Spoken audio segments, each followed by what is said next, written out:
In 1807, a Russian ship carrying a priceless cargo vanished without a trace off America's wild Pacific coast. No wreck was ever found, no survivors, nothing. For 150 years, the mystery was buried, until strange artifacts began to surface in a remote tribal village, artifacts no one could explain. What secret had the elders been guarding for generations? And why did they seem more afraid of it being found, than lost? I am tired of fighting. Our chiefs are gone. The old men are gone. My people, some have fled to the hills without blankets, without food. I want to search for my children and see how many I can find, perhaps I will find them among the dead. Words carried on the wind from a leader whose people once commanded the heart of a continent. The Great Plains at first light could seem infinite.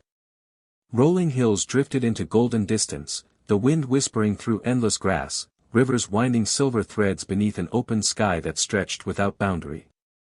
In this vast space, the nations of the plains moved as the seasons turned, following the bison herds that sustained their lives.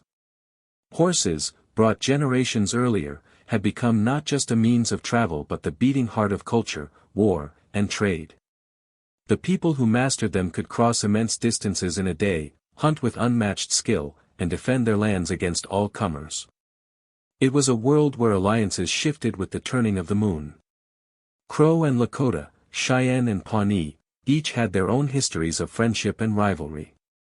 Victories were measured not just in battles won but in daring raids, stolen horses, and acts of bravery retold in fireside stories. In this world, a young man named Tatanka Iotake, Sitting Bull, had already begun to build his legend. One early morning, beneath the rising sun, the tension between the Lakota and the Crow boiled into a duel. Sitting Bull, mounted and unyielding, faced the Crow chief. The air was sharp with anticipation, warriors watching in tense silence. Then came the charge, a blur of hooves and dust. A rifle cracked. Lead tore through Sitting Bull's foot, sending shockwaves of pain up his leg. But even wounded, he advanced, his own shot finding its mark. As the Crow chief fell, Sitting Bull's knife struck in a final act that would be spoken of for decades. He returned to his camp limping, his foot blood-wet against his mount's flank, yet his victory brought more than honor. He would become known as a medicine man, a leader who could see beyond the immediate into the patterns of fate itself. For more hidden stories where history meets mystery, subscribe to Natives Untold. But in those years, change was already moving in from the horizon. To the east, beyond the Mississippi, other nations had already been devastated by sickness and confined to fixed lands far from their ancestral hunting grounds. Now, new trails carved westward, carrying stagecoaches, wagons, and gold seekers. These travelers disrupted the migrations of the bison, the lifeblood of the plains, and sometimes clashed violently with the nations whose lands they crossed. To manage this passage, military forts appeared like lone wooden islands in a sea of grass. Some leaders sought agreements, exchanging rights of way for supplies. But the promises written into such documents had a way of changing, shrinking, or vanishing altogether. One Lakota chief put it plainly, "These lands once belonged to the Kiowas and the Crows, but we took them, as the white men do when they want the lands of the Indians." This honesty cut both ways. It acknowledged the harsh reality of competition, while also recognizing that new forces were arriving with resources that could not be matched forever. Then came a name that would echo in history, Red Cloud. When told that sacred graves might be plowed for crops, his answer was simple, "I am for war." And war came. Red Cloud's warriors, alongside Cheyenne and Arapaho allies, struck supply lines, harassed forts, and drew soldiers into carefully planned ambushes. In one such trap, a young warrior named Crazy Horse lured a detachment into tall grass. When they followed, the land seemed to erupt, hundreds of warriors rose, cutting off retreat. 81 soldiers would not return from that day. In 1868, after years of such battles, Red Cloud stood victorious. The Fort Laramie Treaty recognized vast territories as belonging to the Lakota, free from further encroachment. The Great Plains seemed, for a moment, to breathe easier. But history has a way of placing calm only where the next storm is gathering. For more hidden stories where history meets mystery, subscribe to Natives Untold. The winter after the treaty felt like the hush between lightning and thunder, a quiet that was not peace so much as a held breath, and on that breath rode rumors from distant forts, whispers that certain routes would open again, that certain lines on a map might be redrawn if only someone could find the right justification and write it in the language of necessity.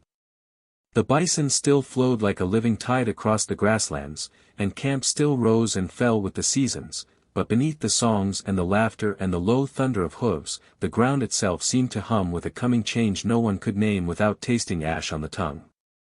Along the southern plains, a column of blue coats moved by night, and when dawn broke over the cottonwoods, smoke lifted from a Cheyenne village that had not expected war to find it on that morning.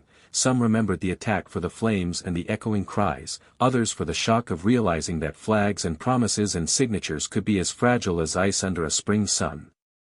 Stories traveled fast, faster than wagons, faster than dispatches, and by the time they reached the northern camps, they had become warnings braided with grief, reminders that a treaty could be honored with one hand and unspooled with the other, that the safest road might be the one no one would admit walking.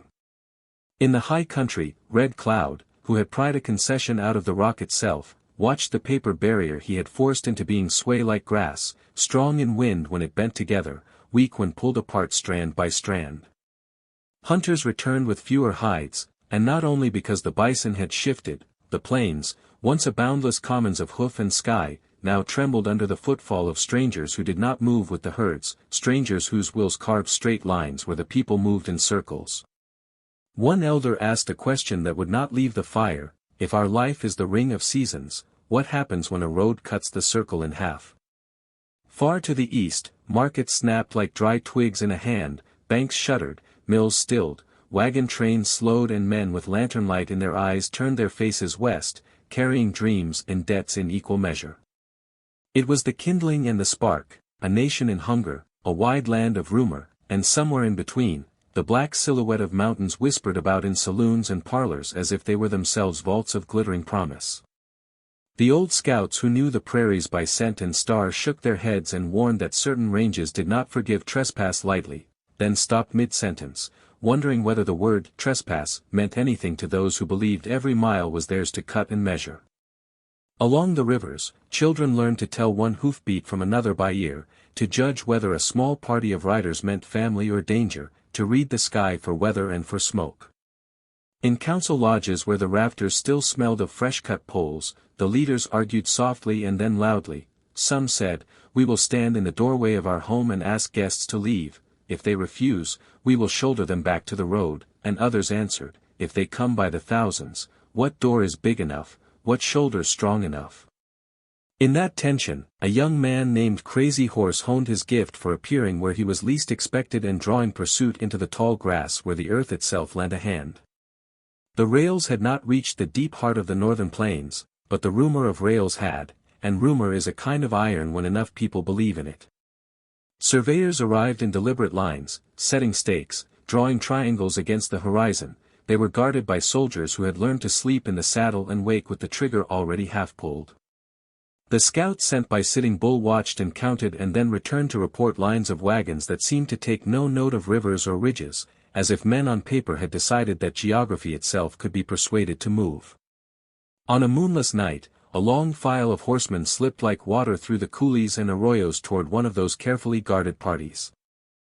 The plan was not conquest, because no one believed a single strike could erase a road once begun. The plan was interruption, reminder, recalibration. Break the line and perhaps the hand holding the pencil would hesitate. At first light, rifles cracked, dust geysered up around iron-shod wheels, and the startled guards found themselves staring into a whirlwind of paint-striped faces and cascading manes. In the smoke and confusion, the survey was not annihilated, it was scattered, and in that scattering, a message rode the wind: nothing here is given freely, nothing here holds still and allows itself to be measured without answering back. Yet the answer that rode back toward the plains camps was heavier than it looked. Despite the raids and the grit and the sudden thunderstorms of hooves, the work resumed, if not today then next week, if not this valley then the next. Some young men smiled a quiet, dangerous smile and said, "Then we will dance with them every week," but the elders shifted in the firelight and asked a harder question, "At what cost, if the line lengthens every time we sleep?" On the western edge of the high grass, a different kind of line appeared, a procession of hunters with crates of ammunition and long-barreled rifles that sparkled like glass. They followed the herds like a shadow that never softened, laying hide upon hide until the plains themselves smelled of iron and rot. A warrior returning from a hunt lifted his hand to draw in the scent and then lowered it, unable to find any word older than grief to name what he felt. He only said, "If the thunder under our feet fades, what will carry our stories?" That question hung in the still air like a hawk between thermals, refusing to fall. Across the winter, Red Cloud traveled east to make his case in rooms where the ceiling pressed low and the air was too still to breathe right. He spoke of rations promised and rations sour, of boundaries agreed upon when the fires of peace still glowed and boundaries reinterpreted when the ash went cold. He discovered clauses he had not seen, conditional phrases that curled like snakes in the margins, territories, so long as the chase remains, supplies, as circumstances permit, and he tasted the bitter logic running beneath them. If the great herds dwindled, then the conditions that protected the wide country dwindled with them. If the river shrinks, one interpreter said with a shrug, the bridge lands on a different bank. Meanwhile, under a sky so blue it seemed to ring like iron when you looked at it, Sitting Bull gathered those who wished to live by their own fires, not by the schedules of a ration storehouse. He did not speak in the language of defiance for its own swagger. He spoke of continuance, of a way that had carried the people across centuries of drought and flood, alliance and feud, blizzard and grass fire, and he asked the simplest of questions: if a road must be walked, why must it be our old road that disappears? Vision came to him not as a pageant to impress outsiders but as a series of instructions: hold fast to the center, teach the children the old songs, do not let impatience break the bow you will need tomorrow. When word reached his lodge that a column under a familiar yellow-haired officer would be scouting near the northern rivers, it was not received as a prophecy fulfilled or a vendetta conjured. It was received as weather, as a low pressure deepening over warm ground, a thing to be watched closely because it combined three dangerous elements: haste, pride, and the belief that knowledge of one valley could be applied to 1,000. Women packed quietly and efficiently, not in panic but with the practiced speed of those who have moved their homes before. Men tightened cinches and breathed into their horses' nostrils, asking the old companions for one more season of strength. Scouts returned with counts of men and guns and mules that made even the boldest young riders go silent for a moment. If the sky is dark with grasshoppers, one said, half smiling, half afraid of his own metaphor, what do we do but shake the stalk and hope their own weight brings them down? That became a plan of sorts, and it would be tested soon enough. There were other reckonings as the snow receded. A Pawnee band met a Lakota war party on ground that both now claimed in practice if not in memory, and the wind carried dust and cries in a long line across the flats. Later, both sides told the story in a way that favored their own dead, but those who stood between the versions described it simply as proof that scarcity sharpens every argument until even cousins no longer recognize each other. The old women listening by the fire shook their heads. Before the hunger, the people quarreled like summer thunder, loud, brief, cleansing. After the hunger, the lightning found dry grass. Into this tinder drifted a rumor with gold at its center, not coins, not polished ingots, just dust and flakes in a stream that had run cold since the world was young. Men in blue who had once guarded surveys now followed panners, and when they found flecks gleaming in a pan, they did not whoop with joy, they sent word east, and the horizon filled with tents. A child asked her grandfather, "Can a mountain be a secret?" He considered and then nodded. Yes. But a secret on a map is a promise to someone else. The councils lengthened, and the silences between words lengthened more. Some leaders said, "We will go to the agency for now and save our strength, the rivers do not forget their old path," while others said, "If we fold our lodges near their storehouse, we will learn to wait for what we already own," and neither answer felt like victory. The young men who had tasted the speed and certainty of the horse balked at the idea of a fence-line future. The old men who had buried too many sons balked at the idea of one more season of raids that bled the camps white. "What is the price of one winter without fear?" someone asked. No one answered quickly. And then a deadline came in a language that did not understand the seasons at all, a date stamped like boot heel marks on paper, be here by the end of this month, or be counted as those who choose conflict. It read cleanly and simply, far cleaner than the prairie sky ever did, and in that simplicity lay its danger.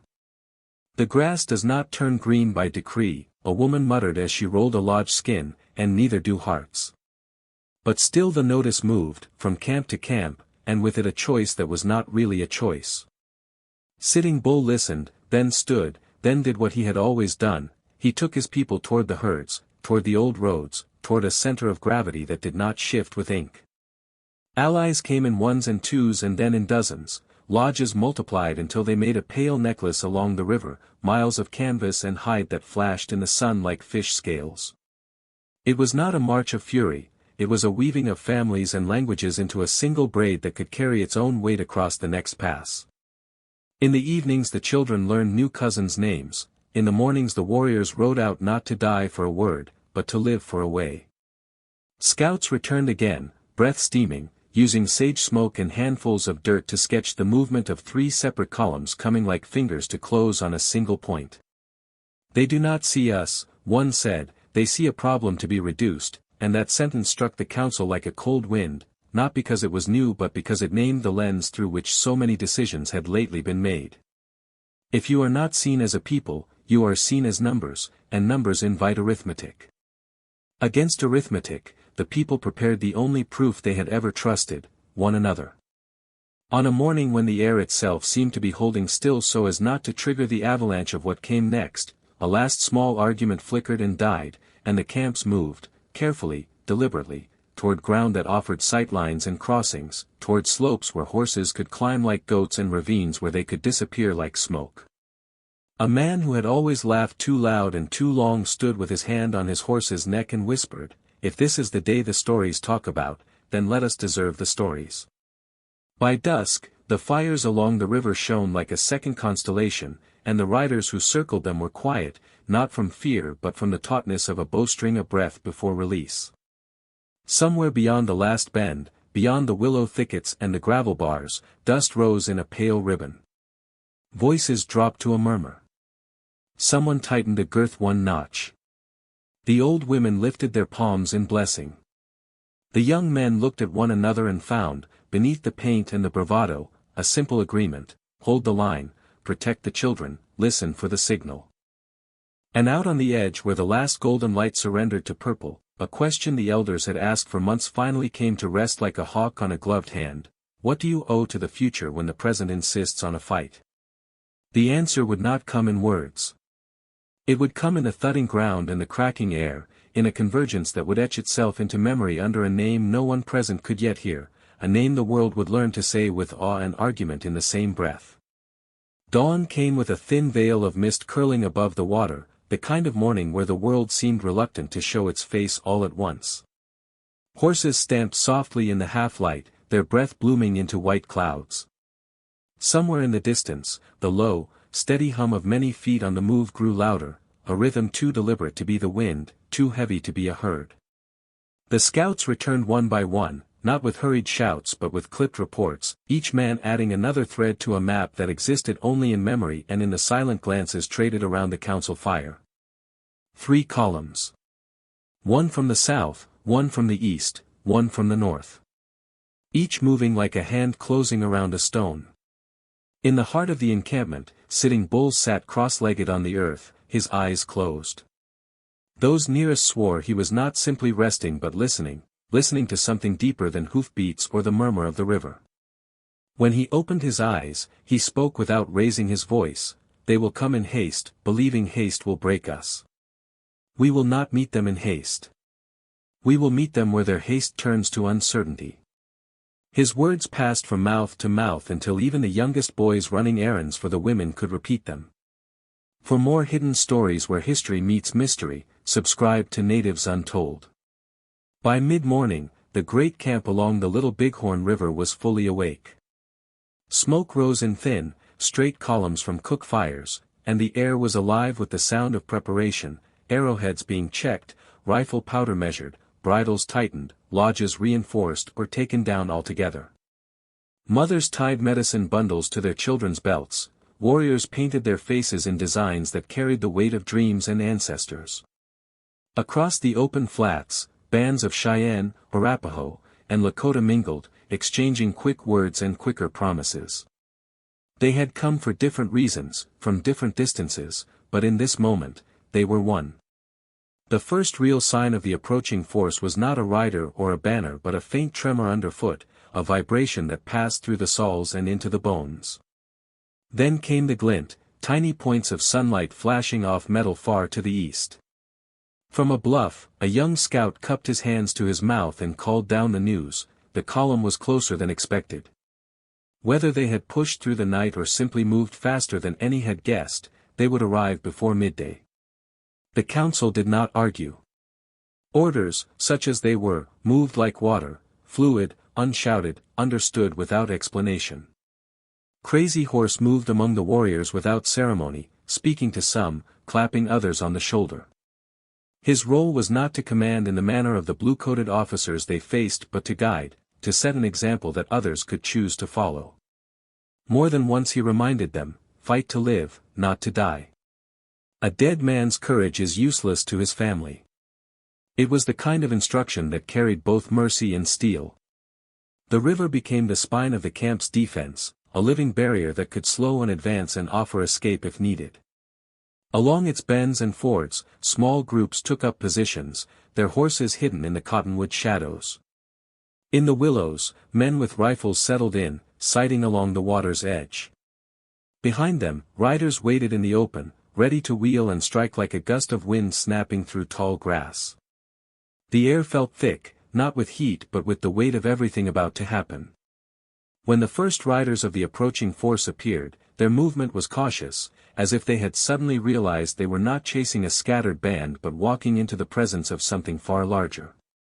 The soldiers fanned out, scanning the ground for tracks, their mounts stepping nervously as if they, too, sensed the trap in the silence. Somewhere, a meadowlark sang, absurdly bright against the tension. The first exchange was not a thunderclap of battle but a flicker, two scouts darting from the tree-line, loosing a pair of shots, and vanishing again into the folds of the land. The soldiers spurred forward, thinking they had flushed game, only to find the brush ahead strangely still. Then, from the flanks, riders poured out, their ponies sure-footed and swift, weaving in and out of rifle range. Shots cracked. Dust rose. Commands in English tangled with shouts in Lakota and Cheyenne, the languages overlapping in the air like braided smoke. For more hidden stories where history meets mystery, subscribe to Natives Untold. What followed was not a straight-line fight but a shifting tide. The camp's warriors knew the bends of the river, the hidden draws, the ridges that seemed low until you crested them and found a sudden slope at your back. They used this knowledge not to stand in place but to pull and push their enemy, stretching them thin, drawing them further from the safety of their own formations. Every time a knot of soldiers tried to regroup, a fresh wave of riders appeared from some new angle, firing, shouting, then vanishing again. The riverbank became a chaos of splashing hooves and shouted orders, men trying to ford under fire, horses refusing to step into the current, others stumbling in the mud and falling. The warriors gave ground where they chose, never in panic, always in the direction that set up the next strike. And then, as if on a signal too quiet for the enemy to hear, the retreat stopped. From three sides, the riders surged back in, their cries rolling like thunder down the valley walls. The fight compressed into moments, an officer shouting for a stand that lasted seconds before his flank buckled, a horse screaming as it went down, a warrior tumbling from his mount only to rise again with rifle in hand.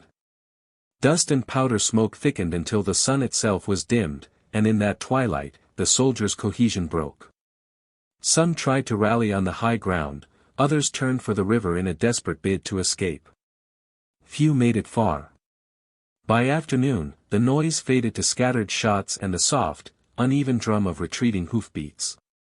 The great camp still stood, though here and there a lodge was torn, a horse limped, a woman sat weeping quietly over someone who would not return. But the people were not broken. They moved through the aftermath with the same deliberate purpose they had shown in preparation, tending the wounded, gathering their dead, speaking in low voices about the next move. Because there was always a next move.